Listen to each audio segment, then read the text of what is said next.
This is not clickbait, there's actually two new scenarios. One is PvE, one is PvP, and we have an event called the Starfall Inversion.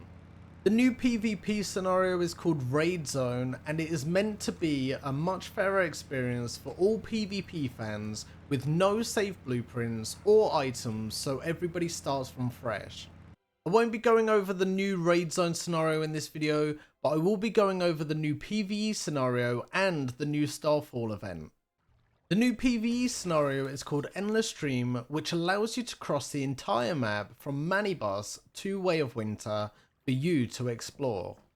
Now the third part of the map is still logged for I'm assuming upcoming scenarios, but it's still a major relief to know that we can finally travel between both Manibus and Way of Winter. In the new scenario, the entire map is covered in dream zones. These zones feature unique environmental traits and combat effects. Your objective is to purify these dream zones by defeating eternal dreamers and restore Nalcott back to its living state. Inside the dream zones are clogs that give you Sand of Clarity when mined. You will use these sands to add to the nightmare tubes in the dream zones. This will then activate an event in those dream zones. Now I can't lie, I don't fully understand this scenario, and this video isn't intended to be a guide, but this is a small rundown of what I know and trying to help you get started in this scenario. Honestly, this scenario is pretty hard, if not harder than Way of Winter when it comes to doing actual content in this scenario. So having a team is something you're going to want to have when dealing with these dream zones. Some of these zones are very difficult, especially with the amount of monsters. Some zones even have status effects dropping explosions and lightning around the dream zones. You can actually build inside the dream zones, and there's these little floating orbs which will give you items that will help you craft higher tier gear. I also found out that in higher level dream zones you can get platinum crystals from the bubbles to craft tier 5 gear. And finally, dream trees will give you Stardust Swords. I'll be making a full guide on the new scenario later, but for now let's move on to the new Starfall Inversion event. Starfall Inversion is the new event replacing Lunar Oracle.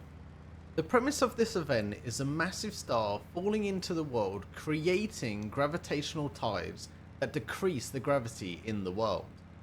These tides last from 9 AM to 9 PM in the game, approximately 30 minutes in real time.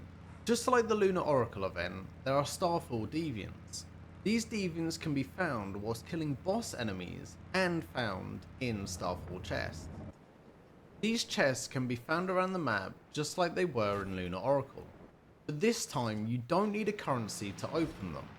The only issue with these chests is that most of them are heavily guarded by enemies, so you can either clear the area out or try and sneakily steal the chest.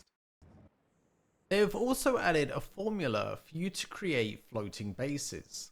I'm unsure if we'll be able to use these in other scenarios, but I'm hoping one day that we will be allowed. You might find floating rings around the map. These give you a speed boost which will help you glide around the map efficiently, and floating bounce pads to give you a lift. You will find floating orbs that come in different rarities which will give you items and mod boxes just like in Lunar Oracle.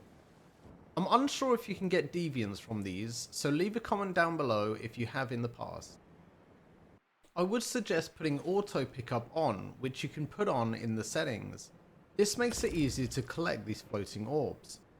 In the events tab you will find the Starfall mini pass just like the previous Lunar Oracle event. But in my honest opinion, apart from a few gun skins and other items, I find it quite lackluster. Although we do get given a territory decor, I haven't actually seen what it looks like in game. There's also a past shop option for you to purchase old lunar items and deviants. The deviants chest will give you a random skill rated deviant from rank 3 or above.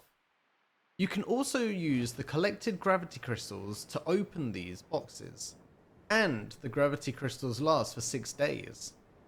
There's also lunar fur, old recipes and lunar boxes so you can create your favourite lunar build. One of my absolute favourite things to do in this scenario is flying around the map by jumping in the air, holding your melee attack and letting go just before you see the AoE for the ground attack. That pretty much goes over all of the basics of these new additions to Once Human. Thanks again for watching, and please make sure to like and subscribe if you found this video useful. I'll see you next time.